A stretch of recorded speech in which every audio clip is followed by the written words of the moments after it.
रावसाहेब, राज्यातलं भोंदूबाबा प्रकरण आहे. रुपाली चाकणकर यांच्या हे प्रकरण बरंच अंगलट आलेलं आहे.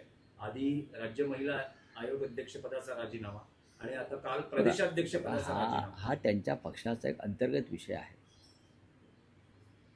ज्या प्रकरणात त्यांचं नाव आलं ते प्रकरण अत्यंत गंभीर आहे,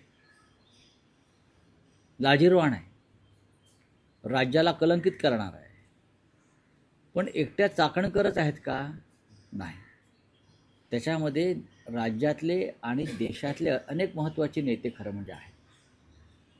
अनेक नेते आहेत. स्वतः दीपक केसरकर म्हणतात, मीच का 40 आमदार तिथे जात होते. हे कोण सांगतंय? सत्ताधारी पक्षाचे एक आमदार सांगते की मलाच टार्गेट करू नका. तिथे 40 आमदार त्या खरात बाबाच्या पायाचं तीर्थ प्यायला जात होते. आता हे 40 आमदार कोण हे देवेंद्र फडणवीस यांनी जाहीर केलं पाहिजे. तिथे जाणारे मंत्री कोण हे त्यांनी जाहीर केलं पाहिजे. खरात बाबासाठी विशेष विमानांची सोय करणारे सरकारमधले कोण लोक होते हे तुम्ही जाहीर केलं पाहिजे.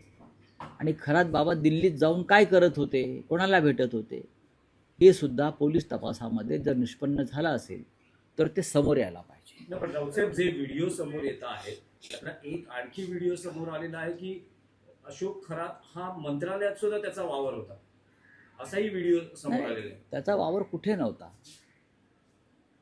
त्याचा वावर सर्वत्र होता. बहुतेक तो पंचमहाभूतापैकी एक असावा अशा पद्धतीने त्याचा वावर होता. अशा जणू काही त्याला सरकारनं राजमान्यता दिली होती. लोकमान्यता होती का मला माहीत नाही, पण त्याला राजमान्यता दिली होती. आणि राज्यमान्यता देणारे लोक आजही फडणवीस यांच्या मंत्रिमंडळामध्ये आहेत. फडणवीसांनी त्याच्यावर बोलावं.